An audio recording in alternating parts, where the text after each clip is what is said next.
Assalamualaikum warahmatullahi wabarakatuh. Kami dari kelompok 8 akan sedikit menjelaskan tentang materi 9.5 tentang pohon berakar. Oke, pemateri pertama saya sendiri Nurila Aisyah Pratiwi dengan NPM 181003651. Yang kedua Deniko Mahardani 181003627.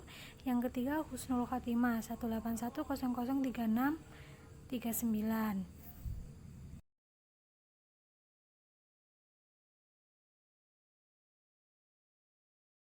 Saya akan menjelaskan tentang 9.5 pohon berakar. Pada kebanyakan aplikasi pohon, simpul tertentu diberlakukan sebagai akar. Sekali sebuah simpul ditetapkan sebagai akar, maka simpul-simpul lainnya dapat dicapai dari akar dengan memberi arah pada sisi-sisi yang mengikutinya. Definisi 9.2. Pohon yang sebuah simpulnya diberlakukan sebagai akar dan sisi-sisinya diberi arah menjauh dari akar dinamakan pohon berakar. Jadi syarat pohon berakar itu kita harus memilih salah satu buah akar dari salah satu buah simpul sebagai akar dan sisi-sisinya itu diberi arah atau panah. Jatuhnya ia nanti adalah graf berarah. Namun dari graf berarah harus memenuhi kriteria. Jika sudah memenuhi, kita dapat mengatakan sebagai pohon berakar.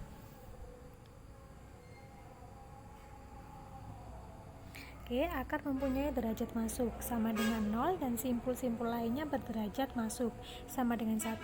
Simpul yang mempunyai derajat keluar tidak sama dengan 0 dengan simpul dalam atau disebut simpul dalam atau simpul cabang. Setiap simpul di pohon dapat dicapai dari akar dengan sebuah lintasan tunggal. Gambar 9.9 yang bagian A adalah contoh pohon berakar dengan A adalah simpul akarnya. Sebagai konvensi, arah sisi di dalam pohon tidak perlu digambar karena setiap simpul di pohon harus dicapai dari akar, maka lintasan di dalam pohon berakar selalu dari atas ke bawah.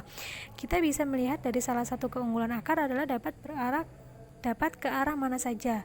Ia bisa menjangkau siku yang lain dengan lintasan yang tunggal.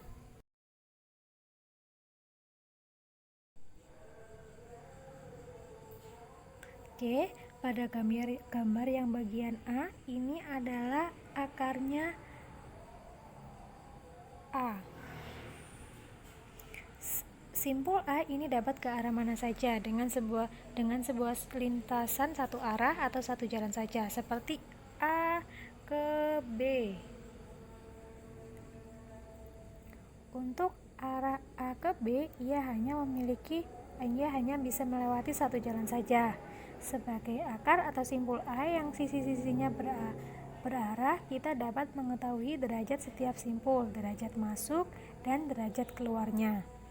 Mengapa derajat keluarnya itu selalu ada? Karena adanya setiap hubungan simpul-simpul yang lain, tetapi ia tidak memiliki derajat masuk atau derajat masuknya 0. Seperti pada A ke C. Untuk penggambaran pohon berakar akan selalu ada arahnya, seperti A ke B, kemudian B ke E, kemudian dari E ke H. Namun untuk penggambaran panahnya bisa tidak digambarkan, seperti pada gambar B.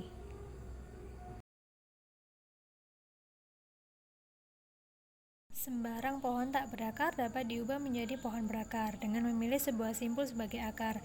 Pemilihan simpul yang berbeda menjadi akar menghasilkan pohon berakar yang berbeda pula. Pada gambar 9.10 memperlihatkan dua pohon akar yang berbeda dari pengubahan sebuah pohon tak berakar. Pohon berakar pertama memilih B sebagai akar, sedangkan pohon yang kedua memilih E sebagai akar.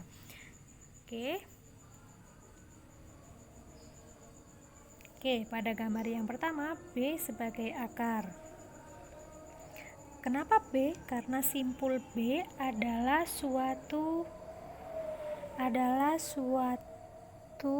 simpul yang berhubungan dengan semua simpul. B berhubungan dengan A, C, dan D. Ternyata ada cabang lagi, yaitu dari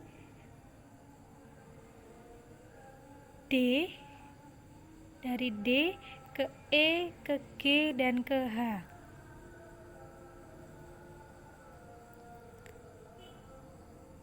dari E ke F, tetapi F tidak ada cabang lagi. Oke. Kemudian yang E sebagai akar. Dari E sebagai akar,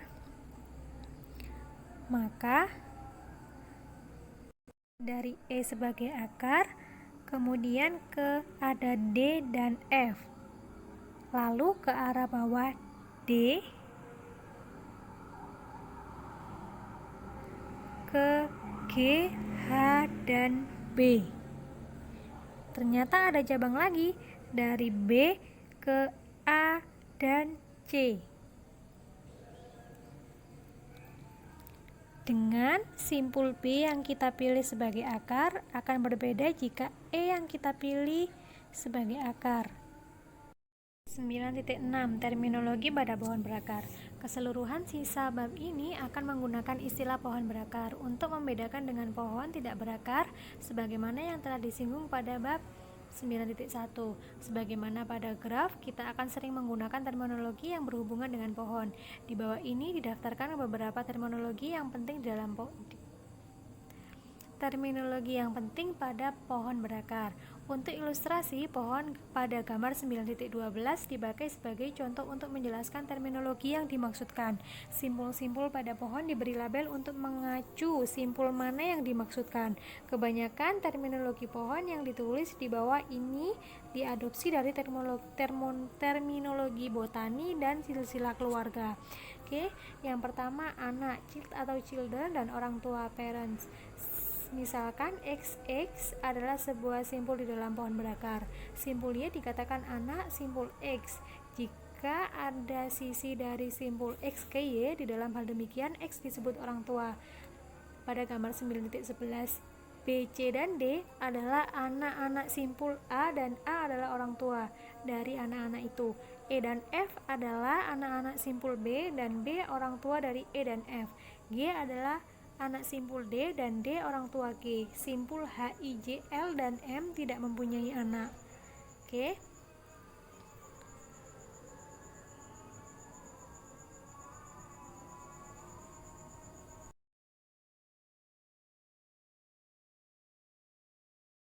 Seperti pada gambar berikut, A adalah sebagai orang tua.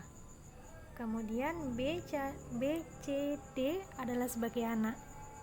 Dari B, C, D anak dari A. A adalah orang tua dari B, C, dan D. Kemudian E adalah sebagai orang tua. Dan H, I, dan J adalah sebagai anak dari E. Oke. Kesimpulannya, jika dua buah siku dihubungkan dengan satu sisi, simpul yang atas adalah orang tua. Dan simpul yang bawah adalah sebagai anak. Terima kasih. Wassalamualaikum warahmatullahi wabarakatuh. Assalamualaikum warahmatullahi wabarakatuh. Selamat sore menjelang petang. Selamat petang teman-teman. Bagaimana kabar kalian? Yang saya harapkan kalian tetap sehat-sehat saja. Tetap di rumah ya, stay di rumah, jangan kemana-mana. Itu pesan dari saya. Yap, sebelum melangkah lebih jauh, saya di sini akan memperkenalkan diri saya sendiri. Sudah tertulis biasanya nama saya Dani Kumardani. Nama yang cukup unik ya teman-teman. Yang pasti saya bangga dengan nama ini gitu. Dengan nomor NPM-nya ada itulah. Itu. Ya, pada kesempatan kali ini saya akan sedikit berbagi informasi. Kalau menerangkan seakan-akan saya sudah terang gitu loh sama teman-teman. Saya dan teman-teman sama-sama masih meraba-raba tentang materi ini ya teman-teman gitu. Langsung saja teman-teman. Langsung saja pada pokok pembahasan kita kali ini. Ya, pada pokok pembahasan kita yang pertama adalah kita akan belajar tentang lintasan. Tadi sudah disebutkan oleh sahabat saya, sahabat Ajeng. Kita akan ini bagian saya tentang lintasan teman. Atau bisa dibilang dalam bahasa PET gitu teman-teman. Di situ bahasanya disimpulkan adalah lintasan dari simpul V1 ke simpul VK adalah runtutan simpul V1, V2 dan seterusnya sampai VK teman-teman. Ya gitu. Kalau masalah definisi langsung saja kalau masalah definisi nanti setiap pemikiran, setiap otak mempunyai definisi masing-masing ya teman-teman. Jadi di sini saya kan mau sedikit memberikan contoh, teman-teman definisikan sendiri gitu. Yang penting teman-teman kan tahu apa yang dimaksud itu. Nanti soal definisi setiap orang berhak mendefinisikan. Dan saya rasa tidak ada yang bisa menyalahkan teman-teman gitu. Langsung aja pada gambar 9.11 ini teman-teman. Lintasan dari A ke J, jadi A yang paling atas teman-teman sampai J yang paling bawah, sebelah kiri paling bawah teman-teman adalah A, B, dan J. A, B, E, dan J. Jadi lintasan adalah dari A sampai J itu melewati mana saja teman-teman. Itu adalah bagian dari lintasannya gitu. Jadi A, B, E, dan J teman-teman. Ya kan? A ngelewati B, berarti ngelewati A, ngelewati B, ngelewati E, dan ngelewati J gitu. Bukan F. F tidak termasuk karena tidak melewati F. Kalau habis B ke F, maka di situ tidak sampai ke J teman-teman gitu. Kalau dari lintasan A ke J gitu, maka bisa definisikan panjang lintasan adalah jumlah sisi yang dilalui dalam suatu lintasan, yaitu K-1. Panjang lintasan dari A ke J adalah 3. Kok bisa 3 mas gitu? Ya rumusnya kita pakai K-1 teman-teman. K adalah panjang lintasannya teman-teman gitu. K adalah jumlahnya tadi 4 tadi. A, B, E, J kan 4 totalnya teman-teman. Di min 1 adalah 3 gitu. Saya rasa untuk lintasan teman-teman sudah paham lah gitu. Misalnya lintasan dari A ke F berapa mas? Misalnya ini A, B, dan F ada 3. Jadi panjang lintasannya adalah 2. 3 min 1 adalah 2 teman-teman gitu. Kalau masalah panjang lintasan gitu teman-teman. Beda ya antara lintasan dan panjang lintasan teman-teman ya. Nah, terus kepada keturunan dan leluhur dan saudara kandungnya teman-teman lah. Sama seperti dalam keluarga teman-teman gitu. Langsung pada kehidupan sehari-hari ada keturunan siapa, ada leluhur dan saudara kandung teman-teman. Kita bahas satu persatu ya teman-teman, biar lebih ke presisi jawabannya teman-teman gitu. Keturunan, kita mulai dari keturunan dan leluhur teman-teman. Teman-teman pasti tahulah definisi dari keturunan dan leluhur gitu. Kita jabarkan lagi teman-teman. Jika terdapat lintasan dari X ke simpul Y di dalam pohon, maka X adalah leluhur dari simpul Y dan Y adalah keturunan simpul X gitu teman-teman. Kalau teman-teman masih ngambang dan X dan Y, kita perhatikan gambar lagi teman-teman. Kita permudah dengan gambar ini teman-teman. Gambar 9.11 lagi teman-teman. B adalah leluhur dari H. B adalah leluhur dari H. Benar teman-teman. B ini seperti mbahnya dari H teman-teman. Gitu. Kalau dalam keluarga loh teman-teman gitu. Dan demikian H adalah keturunan dari B teman-teman gitu. H itu adalah cucu dari B. Jadi keturunannya teman-teman dari di bawahnya gitu. Jadi keturunan dari B itu kalau keturunan ya, keturunan dari B. Keturunan dari B itu adalah E, F, itu dan bawah-bawahnya itu teman-teman gitu. Kalau B posisinya adalah leluhur dari H, I, J, E itu teman-teman. F gitu teman-teman, itu leluhurnya. Jadi tingkatan yang di atasnya adalah leluhur. Kalau tingkatan di bawahnya adalah keturunan teman-teman gitu. Jadi leluhur yang paling tua siapa mas? A itu adalah yang paling tinggi gitu teman-teman gitu. Kalau masalah leluhur saya rasa teman-teman dan keturunan itu teman-teman sudah paham lah. Dalam kehidupan sehari, dalam keluarga itu ada gitu. Saudara kandung sama teman-teman. Saudara kandung simpul yang beranggota sama adalah saudara kandung gitu. Langsung pada gambar itu teman-teman. Misalnya nih F adalah saudara kandung E dan G bukan saudara kandung E. F kita cari teman-teman. F adalah saudara kandung E. Ya teman-teman, gitu adalah sejajar ya. Maka saudara kandung teman-teman, F dan E adalah saudara kandung. Kalau E dan G bukan saudara kandung, beda orang tua teman-teman. Orang tua adalah B dan D gitu teman-teman. Kita pemisalan, kita analogikannya teman-teman gitu. Ya kalau masalah saudara kandung, teman-teman sudah paham lah. Sangat-sangat mudah lah teman-teman dipengerti ya. ini yang agak rumit teman-teman. Upah pohon, ya subtree bisa dibilang gitu teman-teman. Misalnya X adalah simpul dalam model T. Yang dimaksud upah pohon dengan X sebagai akarnya adalah T aksen sama dengan E aksen, E aksen. Demikian E aksen mengandung E, X, dan saya rasa teman-teman masih ngambang kalau saya baca ini ya teman-teman. Contoh, langsung pada contohnya aja teman-teman. Gini, sebagai contohnya gini teman-teman.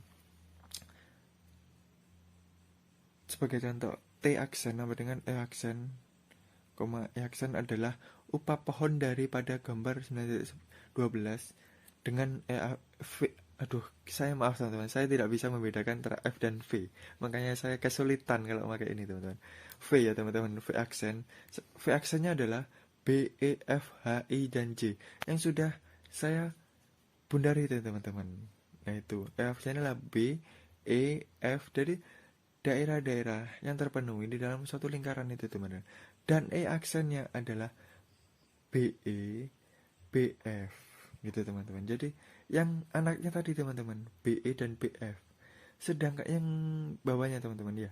Sedangkan EH, E E E E teman-teman kan punya anak 3 teman-teman. Nah, B itu kan punya anak E dan F. Jadi BE dan BF.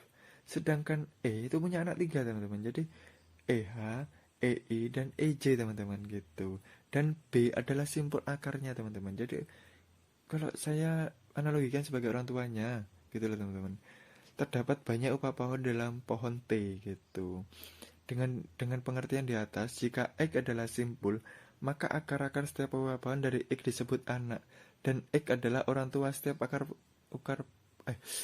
upah pohonnya teman-teman gitu. Paham kan teman-teman yang maksud? Jadi kita jangan terperangkap dalam definisi ini teman-teman. Kita harus bisa menciptakan definisi baru yang mudah dimengerti oleh pemikiran kita dan teman-teman gitu. Ya, kita masuk ke derajat teman-teman. Derajat, ada perbedaan definisi derajat pada pohon berakar dengan definisi derajat pada graf teman-teman gitu. Derajat, sebuah simpul pada pohon berakar adalah jumlah upah pohon atau jumlah anak teman-teman. Pada simpul tersebut, pada gambar 9.11, derajat A adalah 3 lah. A derajat A punya anak 3 teman-teman. Kalau yang sejajar teman-teman. Jadi anak langsung teman-teman. Adalah B, C, dan D teman-teman. Anaknya itu. Dan B punya anak 2, E dan F. Sekarang pertanyaannya teman-teman. G punya anak berapa? Iya benar teman-teman. G adalah punya anak 1. Kenapa nggak I dan M dimasukkan? Itu bukan anaknya. Itu adalah keturunannya teman-teman. Keturunan bisa dibilang cucu kalau dalam keluarga teman-teman gitu. Derajat maksimum dari sebuah simpul merupakan derajat pohon itu sendiri. Pohon pada gambar di atas berderajat 3. Jadi jumlah paling banyak anaknya adalah 3. Karena derajat tertinggi dalam suatu pohon simpulnya adalah 3. Jadi dari suatu simpul di sini derajatnya adalah 3 paling banyak, yaitu dimiliki oleh H, I, dan J. Atau E, derajatnya E paling banyak, yaitu anggotanya adalah I dan H, I, J teman-teman gitu. Nah, ini adalah daun dan simpul dalam teman-teman. Daun atau leaf, simpul yang berderajat 0 atau tidak mempunyai anak disebut daun teman-teman. Itu kalau daun tidak mempunyai anak. Simpul H, I, J, F, dan C dan M adalah daun. Jadi di sini mana H, I lah. Apa yang terakhir teman-teman, bawa sendiri. H, I, J, dan I, dan M teman-teman. Itu adalah simpul teman-teman. Adalah daun. Jadi yang terakhir yang paling bawah disebut adalah daun. Itu. Kalau simpul dalam, simpul yang mempunyai anak disebut simpul dalam.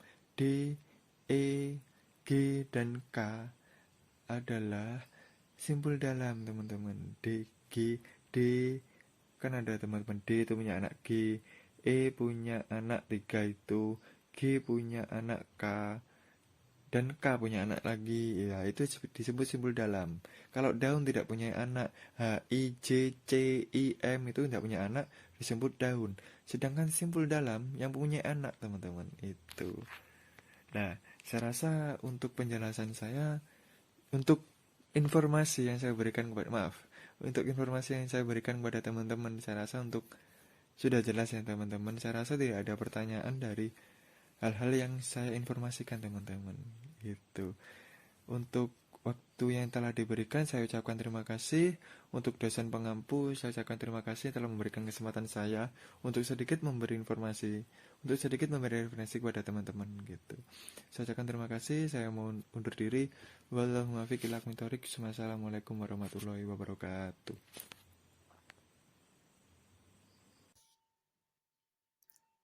Assalamualaikum warahmatullahi wabarakatuh.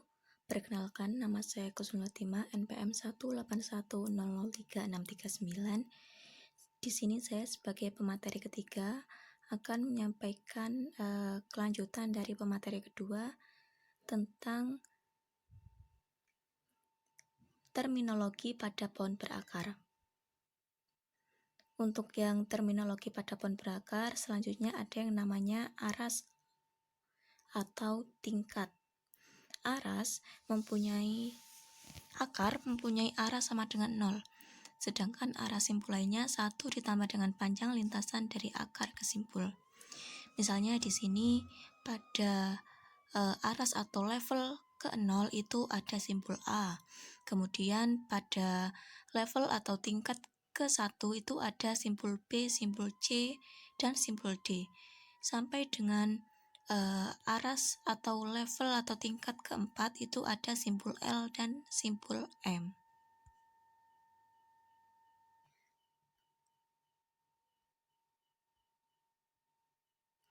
Untuk terminologi pada pohon berakar yang terakhir ada yang namanya tinggi atau kedalaman.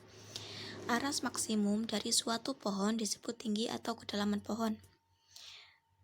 Atau dapat juga dikatakan tinggi pohon adalah panjang maksimum lintasan dari akar ke daun. Misalnya pada gambar berikut, di sini kan untuk akarnya pada simpul A, ya. Pada simpul A ini namanya akar. Kemudian dia punya yang namanya daun sampai pada daun yang terakhir, yaitu pada simpul L dan simpul M yang berada pada level keempat. Jadi untuk tinggi pohonnya itu tingginya 4.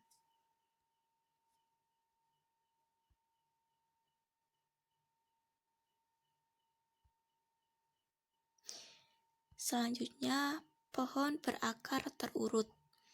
Pohon berakar yang urutan anak-anaknya penting disebut dengan pohon terurut atau ordered tree. Pada pohon urutan anak-anaknya, dari simpul dapat dispesifikasikan dari kiri ke kanan. Jadi untuk menyebutkan anak-anaknya itu dimulai dari kiri ke kanan, ya.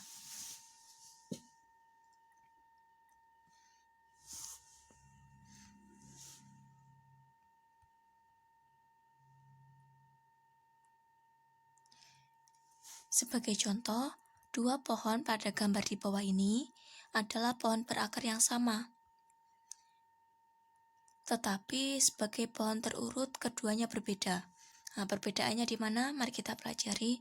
Misalnya urutan anak-anak dari simpul 1 pada gambar 9.14 yang A. Yang ini ya.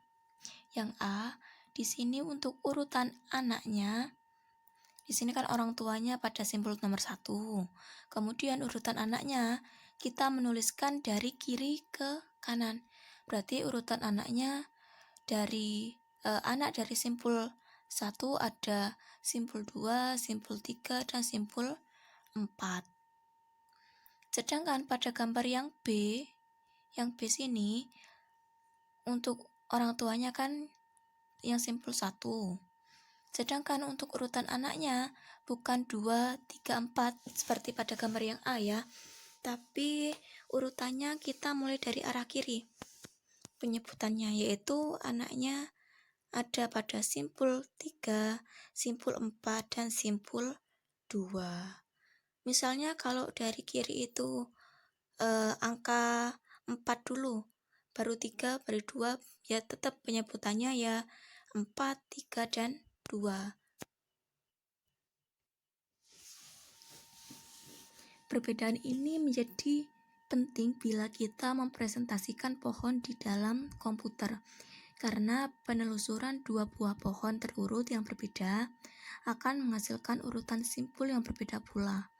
Jika pohon berakar turut pada simpul X mempunyai P buah upah pohon, kita akan mengacunya sebagai upah pohon pertama, upah pohon kedua, dan atau sampai dengan upah pohon ke P.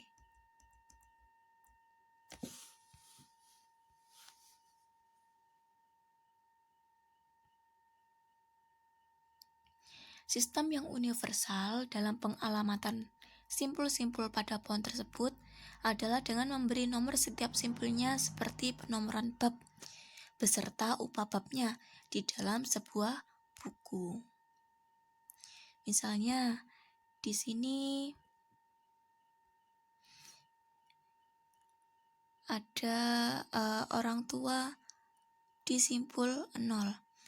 Simpul 0 mempunyai anak, yaitu simpul 1, simpul 2, dan simpul 3.